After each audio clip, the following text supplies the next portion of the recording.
నమస్తే అండి. నమస్తే అండి. ఇప్పుడు జగన్మోహన్ రెడ్డి గారు నిన్న పులివెందుల ప్రోగ్రాము నిన్న మనం మాట్లాడుకున్నాం. ఆయన అర్జెంటుగా బెంగళూరు పారిపోయారు, బంధువుల పెళ్లి ఉందని. అవును. యాక్చువల్గా ఏమైందంటే పులివెందుల్లో ఆయన వైసీపీ రౌడీ మూకలు, ఆయన పెంచి పోషించిన విషనాగులు, ఓకే, వాళ్లే ఆయన మీద తిరగబడ్డారని, ఆయన మీద దాడి చేయబోయారని, ఇల్లు మొత్తం ధ్వంసం చేశారని, ఈయన దాదాపు 100 మంది పోలీసుల్ని రక్షణగా పెట్టించుకొని అక్కడి నుంచి పారిపోయారని బెంగళూరు ఒక కథనం వినిపిస్తుంది నిన్న నుంచి మీడియా వర్గాల్లో. అది ఒక్కసారి వినిపిస్తాను, దాని మీద విశ్లేషణ కావాలి నాకు. సొంత గడ్డపై వైసీపీ అధినేత జగన్ కు షాక్ తగిలింది. పులివెందులలో జగన్ పై వైసీపీ కార్యకర్తలు తిరగబడ్డారు. గత ప్రభుత్వ హయాంలో చేసిన పనులకు బిల్లులు ఎవరు చెల్లిస్తారంటూ జగన్ ఇంటి మీదకు దూసుకెళ్లారు. పోలీసులు అడ్డుకున్నా వెనక్కి తగ్గలేదు. జగన్ తోనే తేల్చుకుంటామంటూ పోలీసులను తోసుకుంటూ ముందుకెళ్లారు. జగన్ బయటకు వచ్చి సమాధానం చెప్పాలంటూ రాళ్లు విసిరారు. దీంతో జగన్ ఇంటి అద్దాలు సైతం ధ్వంసమయ్యాయి. అయిపోయింది జగన్మోహన్ రెడ్డి పని. ఏం చెప్తారు సార్? అదేంటంటే పులిని చూసి నక్క వాతలు పెట్టుకున్నట్టు వీళ్ళు చంద్రబాబు నాయుడు గారు, పవన్ కళ్యాణ్ గారు, నారా లోకేష్ గారు ఎక్కడికక్కడ ప్రజా దర్బార్లు పెట్టడము, ప్రజల్ని ఈవెన్ రెవెన్యూ శాఖకు సంబంధించి ఏదన్నా గత గవర్నమెంట్లో ల్యాండ్కి సంబంధించి ఎన్ని కబ్జాలు చేశారు కదా సార్, ఈ డైరెక్ట్గా అర్జీలు పెట్టుకోండి, ఎమ్మెల్యేల దగ్గరికి రండి, లేదా మెయిన్ నాయకులే చంద్రబాబు గారు, లోకేష్ గారు, పవన్ కళ్యాణ్ దగ్గరికి డైరెక్ట్గా ప్రజా దర్బార్లు నిర్వహించి ప్రజా సమస్యలు డైరెక్ట్గా వింటున్నారు. సో ఈ పులిని చూసి నక్క వాతలు పెట్టుకున్నట్లు జగన్మోహన్ రెడ్డి గారు ఎట్ట తిరిగి ఆయనకు బేసిక్ అయిన క్యాడర్ అంటూ ఉన్నది. ఎప్పటి నుంచో ఏ మాటకా మాట దాన్ని సాక్షి అనే ఒక వెన్నెముక ఎప్పటికప్పుడు నిలబెడతా వస్తుంది ఉన్నంతలో. అయితే ఆ సాక్షి చేసిన రియాలిటీ షోలో నాకు ఇంకా క్యాడర్ ఉన్నారు అని జగన్ నమ్మినాడు. ఆ నమ్మకంలో భాగంగా ఏం చేశాడు, ఆయన ఎక్కడికి పోయి ఆగినా కూడా విద్యుత్ బిల్లులంట, విద్యుత్ ఛార్జీలు, ఏదో సబ్జెక్ట్ ఉన్నది, దానిపైన ప్రజలు రెచ్చగొట్టేద్దాము, ఏదో మాట్లాడదామని ఫిక్స్ అయిపోయినాడు. ఆయన వస్తున్నాడని ఆయనే ఇన్ఫర్మేషన్ ఇచ్చేసాడు, పలానా చోటకు వస్తున్నానని.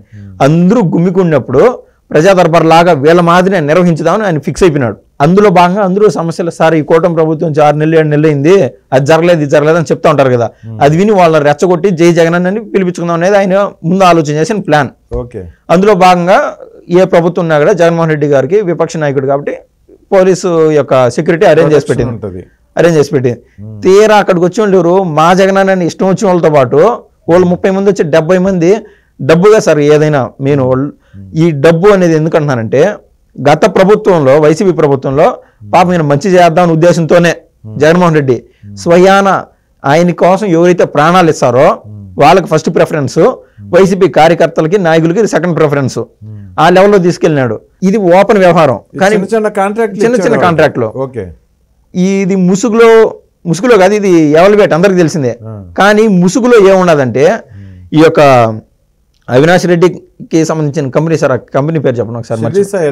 షిర్డీ సాయి ఎలక్ట్రికల్స్, ఈ యొక్క అరవిందో కంపెనీ కావచ్చు, ఏది విజయసాయి రెడ్డి యొక్క బంధువుల కంపెనీ, ఇలా ఆయనకి ఎవరైతే దగ్గరగా ఉంటారో వాళ్ళకంటూ అప్పచెప్పినాడు. ఏది పెద్ద పెద్ద కాంట్రాక్ట్లు అంతా బాగానే జరుగుతూ ఉన్నది. ఆయన అనుకున్నట్టు 20 ఏళ్ళ 30 ఏళ్ళు సీఎంగా ఉంటాడని అనుకుంటా విన్నాడు. ఈ యొక్క రాష్ట్రానికి సంబంధించిన ఖజానాని ఒక పక్క జే గ్యాంగ్ ఏమో ఈ యొక్క ఇది సార్ మద్యం పైన డబ్బులు దోచేయడము, ఇసుక పైన దోచేయడము, ఏ పంతాలో లేని డబ్బులు సంపాదిస్తున్నారు. కానీ ఒక్కసారి వాళ్ళ ఖజానాలోకి, సొంత ఖజానాలోకి, గవర్నమెంట్ ఖజానా కాదు సొంత ఖజానాలోకి వెళ్ళిన డబ్బుని ₹1 కూడా బయట తీసి పెట్టరు, బాధ్యత అనుకుంటారు వాళ్ళు.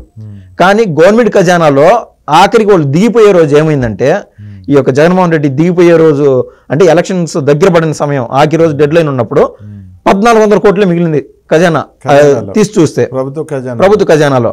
అయితే ఆయన ఏమో మంచి చేశాడు. ముందు ఈ యొక్క సచివాలయాలు కట్టడం కానీ, ఏదన్నా స్కూళ్ళు కట్టడం కానీ, ఈ యొక్క గోడలు చిన్న చిన్న సచివాలయాలు పేపర్ పైన అయితే కట్టారు కదా సార్, పేపర్ పైన అయితే ఉన్నాయి, మీకు కూడా కావాలంటే ప్రూఫ్లు చూపిస్తాం, కట్టినామని పేపర్ల పైన ఉన్నాయి.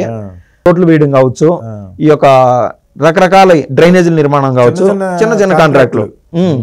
అందులో భాగంగా ఈ యొక్క వాళ్ళ యొక్క కార్యకర్తలకు అందరికీ ఏర్పాటు చేసేసాడు. ఆడదాకా బాగానే ఉండదు. తీరా ఖజానా చూస్తే 1400 కోట్లు ఉన్నది. అది ఎవరికి వాళ్ళ ఫస్ట్ ప్రిఫరెన్స్, ప్రాణం ఇచ్చే రోడ్ల పైన ఒకరితో ఒకరు అంటే టీడీపీ కార్యకర్తలతోనూ జనసేన కార్యకర్తలతో రియల్ ఫైట్ చేస్తూ ఉంటారు వీళ్ళు గ్రౌండ్లో. వీళ్ళకి కాదు ఫస్ట్ ప్రిఫరెన్స్, ఏసీ రూమ్లో ఉండేవాళ్ళకి ఫస్ట్ ప్రిఫరెన్స్ వెళ్ళింది. ఆ 1400 కోట్లు ఈ వైఎస్ అవినాష్ రెడ్డి గారి కంపెనీకి కావచ్చు, అదేవిధంగా ఈ యొక్క విజయసాయి రెడ్డి ఒక కంపెనీ కావచ్చు, వైవి సుబ్బారెడ్డికి సంబంధించిన కొన్ని షెల్ కంపెనీస్ ఉన్నాయి, రకరకాలుగా ఆ రూట్లో తోసేసాడు. ఓకే, డబ్బులు పనిచేసినాడు. ఎవరురా పనిచేయడంటే వైసీపీ వాళ్ళకే. ఆ వైసీపీ వాళ్ళు ఎవరు పెద్ద తల్లలకి, సొంత బంధువులకి. వీళ్ళు ఇన్ని రోజులు ఇప్పుడు కాంట్రాక్ట్ అంటే ఏంది, ఫస్ట్ సొంత డబ్బులు పెట్టుకొని ఈ యొక్క ఎస్టిమేషన్ అన్ని వేసుకొని అప్పు సప్పు చేసి కూడా చేస్తారు వాళ్ళు. అవును, అది చేస్తారు. మాకు ఆంధ్రప్రదేశ్ డెవలప్మెంట్ లో ఉన్నది, మేము బట్టలు నొక్కుతున్నాము, డబ్బులు సమృద్ధిగా ఉన్నాయని చెప్తానే ఉన్నారు. వీళ్ళు ఎగజొస్తానే ఉన్నారు. 2వ సంవత్సరం నుంచి 3వ సంవత్సరం 4వ సంవత్సరం నుంచి వస్తాయి. రేపన్నా వస్తాదేమో వీళ్ళేమో ఎవరైతే కాంట్రాక్టులు సార్ వాళ్ళు రియల్ గా పనులు కంప్లీట్ చేసాను చెప్పుకున్నాయి, అంతో ఇంతో వాళ్ళు ఖర్చు పెట్టింటారు అప్పో సప్పో చేసి. దాని వడ్డీలు అవన్నీ భారం నెత్తిన పడినాయి. వాళ్ళు ఏం చేస్తారు, తప్పదు కదా, కడుపు మండినోడు ఏం చేయలేడు. పైగా ఆయన సొంతూరు పులివెందుల. ఇదంతా జరిగింది ఎక్కడంటే కీలకంగా పులివెందుల. ఇదే వ్యవహారం రాష్ట్ర వ్యాప్తంగా జరిగింది. ఇది శాంపుల్. పులివెందుల అనేది శాంపుల్. స్వయం జగన్మోహన్ రెడ్డి ఒక సాదాసీత ఎమ్మెల్యేనో మాజీ ఎమ్మెల్యేనో కాదు, ఈ ప్రజలు చుట్టుముట్టింది. కడుపు కాలిన వాళ్ళు డైరెక్ట్ గా జగన్మోహన్ రెడ్డి ప్రతిపక్ష నాయకుడిని తగులుకున్నారు. ఆడున్నాడు రా అంటే ఆడున్నాడు రా స్వామి అని పోయి గుమ్మికున్నారు. అప్పటికప్పుడు ఇంక జగన్మోహన్ రెడ్డి ఇట్టయితే కుదరదని చెప్పి లోపలికి పోయి బెడ్రూమ్ లోకి పోయి పోలీసు వాళ్ళకి పురమాయించాడు అదనపు సెక్యూరిటీ కావాలని చెప్పి. వాళ్ళు వచ్చి ఏదైతే గుమ్మికుడు ఉన్నారో వాళ్ళని చిల్లాపల్ల చేసేసారు, లాఠీ చార్జ్ చేసేసారు, చిల్లాపల్ల చేసేసారు. ఇంకా ఆయన దొరకనప్పుడు ఏం చేస్తారు, రా బయటికి రా అని చెప్పి రాళ్ళు ఇసిరిపోతున్నారు జగన్మోహన్ రెడ్డి ఇంటి పైన. పోలీసులతో కూడా ఘర్షణ. అవును, అది వాళ్ళు టీడీపీ వాళ్ళు జనసేన వాళ్ళు అసలు కాదు, స్వయాన వైసీపీ వాళ్ళు. ఆయన పెంచి పోషించిన కట్ల పాములు వీళ్ళు. వాళ్ళు మనుషులే కదా, ఎంత కాదన్నా వాళ్ళ డబ్బులే, వాళ్ళ బాధ ఉంటుంది. ఇది అక్కడ జరిగిన వ్యవహారం. సో నేను చెప్పొచ్చేది ఏంటంటే, జగన్మోహన్ రెడ్డి ఏదైతే కళలు అంటున్నాడో అక్కడికి పోతాం, అక్కడ ఎవరున్నా ఒక శవం లేచే చాలు అడిపోయి జై జగన్ అని అనిపించుకుందాం, అది తప్పు సార్. అడిపోయి ఏమన్నా పరామర్శించి వాళ్ళ ఇంట్లోకి పోయి అమ్మా నీకు నేను ఉన్నానమ్మా అని 1,00,000 2 లక్షలు ఆయన ఉన్నంత ఇచ్చి వస్తే అది ఒక రకం. చూస్తా ఉన్నాం కదా ఈ మధ్య ఇప్పుడు ఒక 2 నెలలు ఉంటుంది. అక్కడ పోయి వాళ్ళు ఏడుపు బాధల్లో వాళ్ళు ఉంటే అక్కడ పోయి వాళ్ళు బెంబేలు ఎత్తిపోయేందుకు జై జగన్ అంటే అది ఎంత అసహ్యంగా ఉంటుంది సార్. ఎవరు చూసాను ఇది ఆంధ్ర కల్చర్ అని బయట వాళ్ళకి చూస్తే ఎంత గలీజ్గా ఉంటుంది. తప్పు అది. ఈ వ్యవహారాలన్నీ ఆయన చేస్తాను తప్పు. నేను కూడా జగన్మోహన్ రెడ్డి గారికి చెప్పే సలహా ఏంటంటే, నీకు తెలియకుండానే నీకు సంబంధించిన మానస పుత్రిక సాక్షి నేను మిస్లీడ్ చేస్తాను. దయచేసి ఆ షో నుంచి, రియాలిటీ షో నుంచి కాస్త బయటకు వచ్చి చూస్తే బయట ఏం జరుగుతుంది, ఈ సాక్షి చెప్పేది ఏంది బేరీ చేసుకొని చూస్తే మధ్యవర్తిత్వంగా ఒక క్యాలిక్యులేటెడ్గా నువ్వు జనాలు లేకపోతే బాగానే ఉంటుంది. ఆ రియాలిటీ షోలో నీకు తికమకబడిపోతావు. సో జనజన శ్రావంతిలోకి వచ్చి రియాలిటీ ఏముందో గ్రహించమని నేనైతే చెప్పదలుచుకున్నాను. సాక్షి పేపర్ కానీ సాక్షి ఛానల్లో కానీ వాళ్ళు ప్రచారం చేసింది ఏంటంటే, జగన్మోహన్ రెడ్డి గారు వస్తారు, ప్రజా దర్బార్ చేస్తారు, మీ సమస్యలన్నీ చెప్పుకోండి, ఆ తర్వాత ప్రెస్ మీట్ ఉందని మీడియాకు కూడా చెప్పారు. అది ప్రెస్ మీట్ లో మాట్లాడతారు జగన్మోహన్ రెడ్డి గారు అని. అది ఎవరిది తప్పు సార్, పాపం అమాయకుడైన జగన్మోహన్ రెడ్డి తప్ప. ఈ సాక్షి పురమాయించి పంపిస్తాను. సో జనాలు వస్తున్నారని చెప్పి గత వైసీపీ ప్రభుత్వంలో సీఎం అంటే నియంతానే అని ఫిక్స్ అయిపోయినాడు ఆయన. ఆడు కూర్చోవడము, ఈ యొక్క ప్యాలెస్లు కట్టడం, ఇవన్నీ వేరే విషయాలు, ఇవన్నీ డిబేటింగ్ సబ్జెక్టు. సో నేను నియంతని, నేను చెప్పినట్టు ప్రజలు వింటారు. 151 మంది సైనికులు నాకు ఉన్నారు.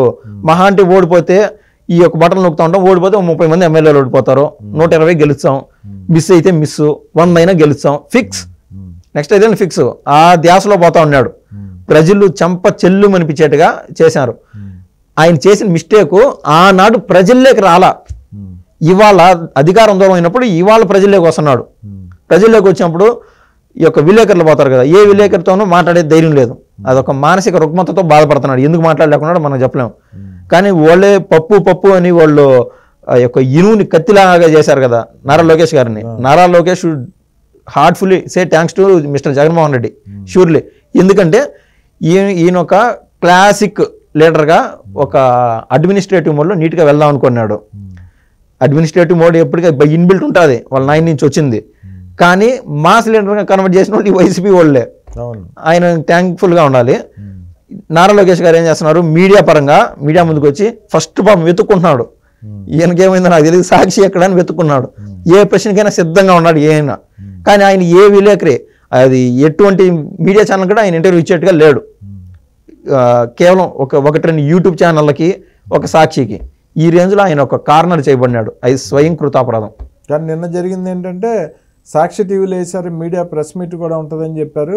ప్రజా దర్బార్ తర్వాత మొత్తం మీడియా ఛానల్స్ అన్ని వెళ్ళినాయి. అక్కడ చూస్తేనేమో రణరంగం, జగన్మోహన్ రెడ్డి ఇంటి మీదకి రాళ్ళు వేసుకుంటున్నారు, జగన్మోహన్ రెడ్డిని బూతులు తిడుతున్నారు, నువ్వు రా బయటికి రా జగన్మోహన్ రెడ్డి అంటున్నారు. లాఠీ చేయటానికి పోలీసులు వస్తే మేము జగన్మోహన్ రెడ్డితోనే తేల్చుకుంటామని చెప్పి పోలీసుల మీద కూడా తిరగబడ్డారు ఆఖరికి. సో వీళ్ళందరూ ఒక విషనాగులు లాంటి వైసీపీ కార్యకర్తలను తయారు చేశాడు, ఒక అనకొండ లాంటి జగన్మోహన్ రెడ్డి. ఆఖరికి ఏదో అంటారు కదా, పాముని పెంచితే ఆ పాము కాటుకే చచ్చిపోతాడని. సో ఆయన ఈ విష సర్పాలను తయారు చేసిన జగన్మోహన్ రెడ్డికి ఆ విష సర్పాలే తిరగబడి ఆయన మీదకి నిన్న తిరుగుబాటు చేసినవి. ఆయన నిన్న బయటకు వచ్చి కనిపిస్తే మాత్రం చెతకొట్టేసేవాడు జగన్మోహన్ రెడ్డి. అటువంటి పరిస్థితి వాతావరణం కనిపించింది ఆయన ఇంటి దగ్గర. సో విజువల్స్ కూడా చాలా క్లియర్ గా వచ్చినాయి. ఆయన ఇంటి అద్దాలు కూడా పడిపోయినాయి. కానీ ఇటువంటి వాతావరణం ఎప్పుడన్నా ఇన్ని సంవత్సరాల రాజకీయ జీవితంలో చంద్రబాబు నాయుడు గారికి కానీ నారా లోకేష్ గారికి కానీ ఎప్పుడన్నా జరిగిందండి? తెలుగుదేశం కార్యకర్తలు వాళ్ళ ఇళ్ల మీదకి వెళ్ళిపోయి చంద్రబాబు నాయుడు గారిని కొట్టడం అనేది ఎప్పుడన్నా జరిగిందా? ఏ రోజున లేదు, ఏ రోజున లేదు. గత వైసీపీ ప్రభుత్వంలో ఈ యొక్క మంగళగిరిలో టీడీపీ పార్టీ ఆఫీస్ పైన జరిగిన దాడి ఘటనను కూడా చూస్తే ఏ రోజైనా చంద్రబాబు నాయుడు నువ్వు అవినీతి చేసావో లేకుంటే నువ్వు మాకు కాంట్రాక్ట్ బిల్లులు ఇంకా వదలలేదనో దీనికి ఎవరు పోలా. కక్షాపూరితంగా వాళ్ళు చేసిన వ్యవహారం ఇదంతా. అదే కక్షాపూరితంగా ఈ రోజు వీళ్ళకుండే ఎమ్మెల్యేల సంఖ్య కావచ్చు, సెంటర్లో వీళ్ళకుండే పవర్ కావచ్చు, వాళ్ళు చంద్రబాబు నాయుడు గారు కన్నా నిన్న నిజంగా అట్టు వదిలేసి నింటే పోలీసు వాళ్ళని పంపించుకుంటా ఏం జరిగింది సార్? ఈ యొక్క వ్యవస్థల్ని బయటకు కొట్టేవాళ్ళు. సో చంద్రబాబు నాయుడు గారు అక్షరాల జగన్మోహన్ రెడ్డిని కాపాడుతున్నారు, ఎందుకంటే వాళ్ళ స్నేహితుడు కొడుకు కాబట్టి. అది కూడా కాదులేండి, చట్టం పని తను చేయాలి కాబట్టి. ఒక మామూలు ఎమ్మెల్యే మీద దాడి జరుగుతుంటే మరి పోలీసులు రక్షణ కల్పిస్తారు. ఇప్పుడు జగన్మోహన్ రెడ్డి పరిస్థితి పులివెందులు ఏంటి? కనీసం అసలు నెక్స్ట్ ఎమ్మెల్యే అయినా గెలిచే పరిస్థితి ఉందా? వార్డు మెంబర్గా అయినా పోటీ చేస్తే గెలిచే పరిస్థితి ఉందా? నేను మిస్టేకన్లో ఉన్నాయి సార్. ఒక వారం ముందు కూడా ఈ యొక్క 3 నామాల దేవుడు 2 నామాలు ఇచ్చినాడు ప్రస్తుతానికి. వీళ్ళ వ్యవహార శైలి అసలే బాగలేదు. పోనీ లేని దేవుడు దయతో ఒక నామం ఇస్తాడు, పులివెందుల అనే నామం ఒకటి మిగిలిస్తాడని నేను అనుకున్నా. కానీ ఈ వారం గ్యాప్లోనే మనం చూస్తే పులివెందులలో సాగునీటి సంఘాలకు సంబంధించిన ఈ ఎలక్షన్స్ జరిగితే ఏకగ్రీవంగా టీడీపీ వాళ్ళు గెలిచేశారు. ఆ వ్యవహారం కావచ్చు. ఇవాళ జగన్మోహన్ రెడ్డి పోతే ఉండూరులోనే రా రా అని చెప్పి బయటికి చొక్కా పెట్టి లాగి బయటికి రప్పించే విధానం కావచ్చు, రకరకాలుగా. So Jaganmohan Reddy clear cut గా పులివెందులు వదిలిపోయినా ఆశ్చర్యం లేదని లేదు. ఎందుకంటే సార్ ఆయన సీఎంగా చేసినాడు, ఆయన సీఎంగా చేసినాడు, ఇది కాదు వ్యవహారం. మూలాల్లోకి పోయి చూడండి. స్వయాన రాజారెడ్డి గారి వాళ్ళ వైఫ్ వార్డు మెంబర్గా ఓడిపోయినారు అక్కడ వీళ్ళు చెప్పే కాడ. ఆ రోజు నుంచి 1994 ఎంపీ ఎలక్షన్స్ టైం వరకు ఈ యొక్క రౌడీజంతోనే వాళ్ళు గెలుస్తూ వచ్చారు. ఆ విధంగా కంచుకోటగా తయారైపోయింది. 1994 ఎలక్షన్స్ లో ఒక ఎంపీ ఎలక్షన్స్ లో 6,000-7,000 ఓట్ల మెజారిటీతో రాజశేఖర రెడ్డి గారు బయటపడినాడు. ఆ రోజు ఒక ఉన్నతమైన ఒక పోలీస్ ఆఫీసర్ ఉమేష్ చంద్ర గారు అనుకుంటా, ఆయన యొక్క చట్టంని అంత స్ట్రెంథన్ చేశాడు పులివెందుల వరకు. అప్పటికి అక్కడక్కడ ఆడపాడప మెజారిటీ అంతా జారిపోయింది. మెజారిటీ జారిపోయింది సార్. ఓడిపోవాల్సిన సందర్భం అది. ఉమేష్ చంద్ర గారు ఎన్ని చోట్లని పెట్టగలుగుతాడు ఐ మీన్ సెక్యూరిటీని? ఆ రోజున ఒక ఎంపీ అంటే లక్షల ఓట్లు డీలింగ్, అది 7,000-6,500 ఓట్ల మెజార్టీతో గెలిచాడు రాజశేఖర రెడ్డి. ఆ రోజే చరిత్ర ఓడిపోయినట్లే. సో అయితే జగన్మోహన్ రెడ్డి గారి పని అయిపోయింది అంటారు. వార్డు మెంబర్ గా కూడా జరిగే పరిస్థితి లేదంటున్నారు ప్రజలు, పులివెందుల ప్రజలు. అవును. సో ఆయనకి ఓటేసే పరిస్థితి లేదు పులివెందుల్లో. నెక్స్ట్ ఎలక్షన్ లో వైఎస్ఆర్సీపీకి ఒక్క సీటు కూడా రాదు, వచ్చే ప్రశ్నే లేదు. ఓకే అండి, థ్యాంక్ యూ అండి, ధన్యవాదాలు.